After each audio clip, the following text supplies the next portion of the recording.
Zintle and William welcomed a baby girl. This was their first child together. Who, not a baby girl, a baby boy. Oh. She lived with both her parents, but her dad knew, knew, knew, knew, knew.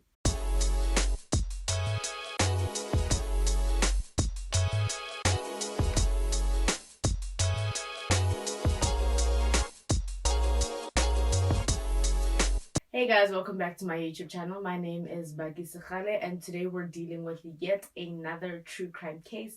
And the lady goes by the name of Zintle Maditla, who was born in 1994 to parents Beulah. We're not too sure what it is that her father's name is. She lived with her mother in Mpumalanga, and her father was based in Johannesburg. She had a very good relationship with both her parents, and she would, here and there visit her dad in Johannesburg.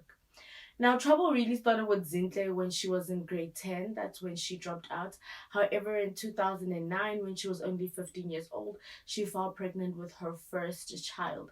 The father of the child is not known to the media, but we do know that she had a baby girl. She met a man who goes by the name of William Shongwe, and he was 20 years old at the time, so the age difference between them was 5 years. And, he promised that he'd be there, he'd love the child as his own child. And 7 months later, she gave birth to a baby girl who went by the name of Zintle Maditla. A year later, Zintle and William welcomed their first child together, who went by the name of William. He was born in October 2011. However, things started to become a bit toxic between the two of them, and they then broke up. Shortly after breaking up with William, Zintle then met another man who she had another baby with, and that baby went by the name of Shaniqua Maditla. The relationship between Zintle and Shaniqua's father didn't work out, and so then Zintle and William got back together and had yet another baby, which would be their second baby, who went by the name of Ethan Maditla, who was born in January in the year 2018. 9 months into their relationship, they started to have problems again, and this time it was mainly financial problems. William says that when it is that they would argue, Zintle would threaten to take the kids, she'd threaten to leave him, and he says that later in that year, around September, what had happened was that they were having an argument, and so he basically just asked where it was that the other kids' fathers were, as things were getting tight for him as well financially. He says that he did love the kids as his own kids, but that it would be a great help if the fathers of Shaniqua and Minentle, who are the other two kids that are not his kids, if their fathers could also chirp in, financially, things would become much better in the household. Zintle didn't take too kind to this, and this is when they broke up, like for the final time. She was like, no, she can't do it, and so she took the kids and she left. Zintle then moved into a one-bedroom with her children. Zintle worked for Home Choice, and it was a commission-based job where it is that she'd get paid 2,000 rand every month, and she was also earning the SASSA grant from the government for each of her children. Now, William had offered to pay rent for where it is that Zintle was staying with the kids in the one bedroom. 3 months later in December, Zintle decided to go with the kids, to her family to spend Christmas. They spent Christmas, and shortly after that, they went back to their home at the one bedroom. And at this point, Zintle was very upset with William, because she says that William had not spent, December money for the kids to be able, to buy Christmas clothes and stuff like that. However, Zintle's family said that they bought the kids Christmas clothes, so they weren't really too sure why it was that Zintle was upset that William didn't send money for the kids to buy Christmas clothes, because the kids did get Christmas clothes. Now, because Zintle was upset that William had not sent money for the Christmas clothes, Zintle decided to leave the kids playing in the yard where it is that they stayed, and she was on her way to William's home to confront him. Upon arriving at William's home, she found him with another woman, and as you can imagine, this also enraged her. I mean, they weren't together anymore, but I think it definitely added fuel to the fire, and they got into an altercation, and she left William's home then, and she, on her way back home, right? So on her way back home, she was in town, she was upset, she was emotional. She saw one of the street vendors was selling rat tax, which is also known as rat poison, for 10 rand, and she decided to purchase that rat tax. Now, upon Zintle arriving home, she decided to take that rat poison and to mix it with acha, and she laced it onto bread. She then called the kids who were playing outside to come in to consume. Now, she gave to her three older kids, and they were eating, the bread that had the rat tax and the acha. And then with her 11-month-old baby, she put rat tax and she mixed it in some yogurt, and she then put it onto her breast so that the child could, latch onto the breast to drink the milk, and he would also consume the rat tax at the same time. Now, Zintle also consumed the bread that had the acha and the rat poison as well. Now, the rat poison didn't work on the kids immediately, so they went out to play and just basically they continued on with their day. However, as time went on, Shaniqua's friends came and told Zintle, that Shaniqua had actually passed out or collapsed while it was that they were playing. So then Zintle went out to collect Shaniqua, and she's comforting the baby, she's comforting Shaniqua. She puts Shaniqua on the bed, and not so long after that, Blessing, who is the second born, the baby boy, he also came in and he complained that he had a very, very bad headache. And so then Zintle told him to just lay on the bed next to Shaniqua, and then she was going to go out to buy Panado.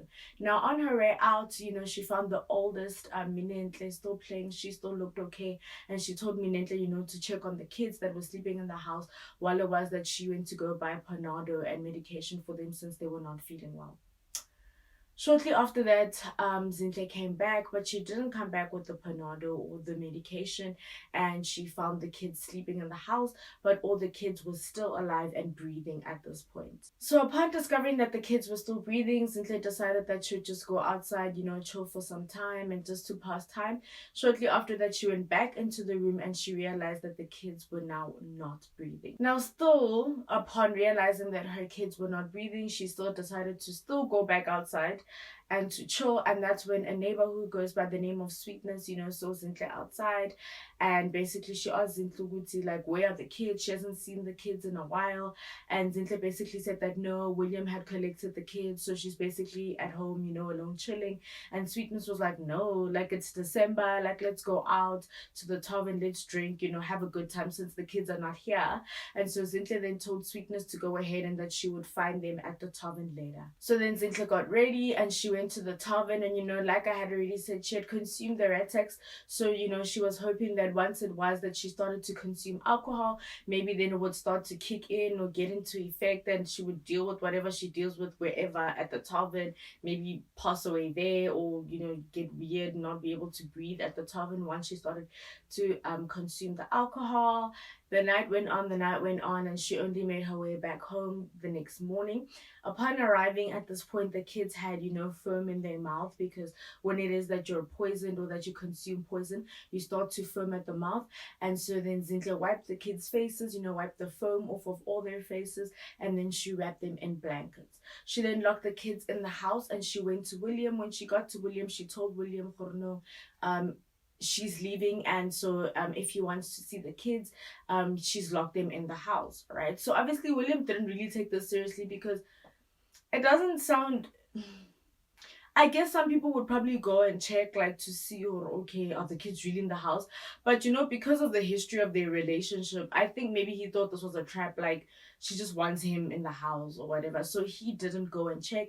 And she also contacted her family members and told her family members that she had a surprise for them in her one bedroom. So then after that, Zintle continued on with her drinking spree. And so the landlord at the property where it was that they were, the one bedroom property where Zintle lives, became a bit suspicious. He says that there was just a smell, like a really strong stench, and like there were like flies on the window, so he contacted her, trying to get her to come, because now he's wondering what it was that was happening in the room. Shortly after that, though, Zintle's family did arrive, because they too were suspicious, like, what does she mean? There's a surprise in the room, like, what's actually going on. They then decided to break down the door, because they weren't sure at this point whether maybe it's a maintenance problem or where it was that the stench was basically coming from.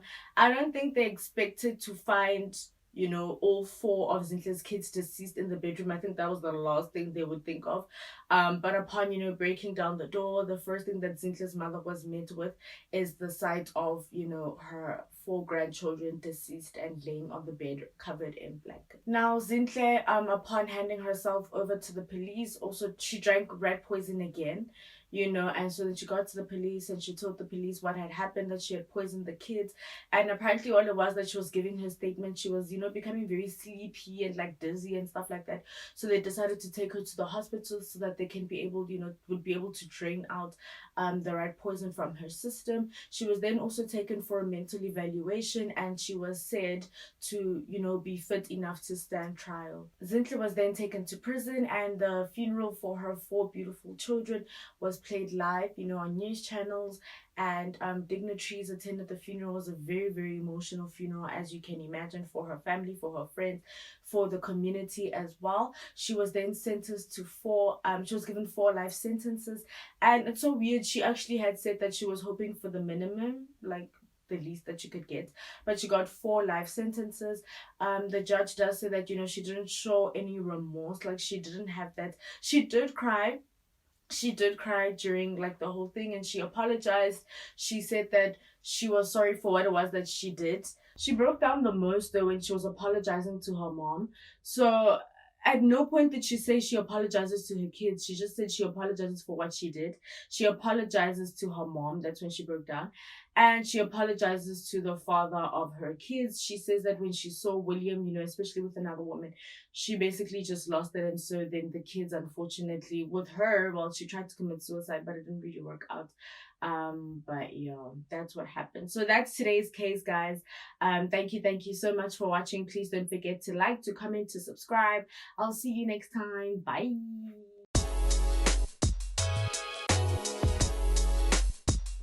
She broke down the most though when she said that she was sorry to her mom.